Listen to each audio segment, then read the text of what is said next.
yma yng ngholeg Cardiff ar Fro. Ar ein adeg ni heddiw, rydyn ni'n mynd i darganfod mwy am y brosiect Seren. Dewch gyda ni i weld beth gallwn ni ei ddarganfod. Pam bod Seren yn bwysig? Wel, mae Seren yn bwysig achos mae'n rhoi profiadau i ddisgyblion chweched dosbarth ysgolion Cymru i edrych i weld beth sydd angen iddyn nhw'n wneud os ydyn nhw am wneud cais i fynd i brifysgol, un o'r prifysgolion gorau'r wlad yng Nghymru neu'n Lloegr. What qualifications do your pupils have to get to the Seren Network? Right, in my school, they have to have passed all of their GCSEs, including English and Maths, and most of them have to have at least 5 A-star grades. So they are really the children who work hard, really revise all of their subjects and have got a real interest in doing as well as they possibly can do.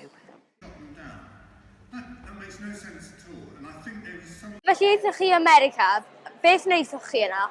So, is i ar raglen pythefnos o hyd yn Brifysgol Gael, sydd yn Awgsy'n Efrog Newydd. Oedd e'n pythefnos o darlithwyr, seminarau, gweithio'r prosiect ymchwil, a dod i gwrdd â pobl o bob cwr o'r byd, a oedd e'n brofiad gwbl anhygoel. So I did lots of stuff in America. I had lessons in America with American professors. I met lots of international people. So I met people from 126 different countries. So that was amazing. I made best friends with them.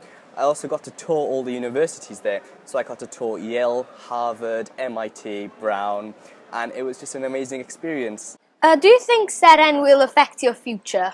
Yes, definitely. Seren Network actually helped me get onto this program, and it's been an amazing experience, and they will definitely help anybody else apply to America just like I have.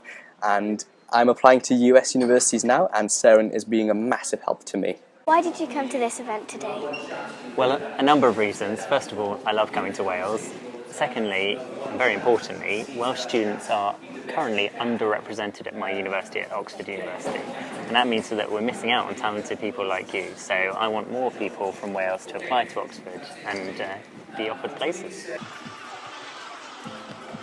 Okay, so es I Brifysgol yn Yale yn America, a hefyd nes I studio yn Yale NUS yn Singapore hefyd. Has there been any increase in your students since starting the Seren project? Yes, most definitely, and it's not just about seeing people apply, it's also we've seen more students being successful, and that's because the work that Seren does helps prepare them, I think, much more strongly to get into university. It really develops their skills and develops their understanding of why they're applying to university. Were there any benefits from going to the top universities? Yeah, they've had huge benefits on my career since I've gone there, but really going there in and of themselves is such a special thing. I made lifelong friends there. I got to try out things like rowing and boxing and being a radio DJ, things I'd never done before. So it gives you all these extra opportunities, nothing to do with your learning so much, but also it got me to think about what my interests are and what my future job prospects might be. Byddech chi'n argymell Seren I eraill? Yn bendant, heb os. Achos mae'n gyfle i fynd at bobl sy'n arbenigo mewn pwnc, mwyn iddyn nhw gallu dysgu mwy amdano fe, ac yna ma nhw'n cael y profiad gorau gan y bobl gorau. Sut ydych chi'n meddwl aeth heno?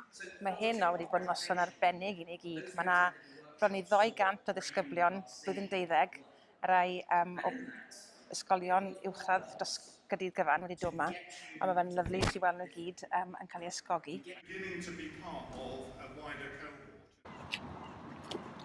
Mae hi wedi bod yn antur ddiddorol, a rydyn ni wedi dysgu llawer am y brosiect Seren ac am y myfyrwyr sy'n rhan ohono. Bob lwc iddyn nhw gyd. Hwyl!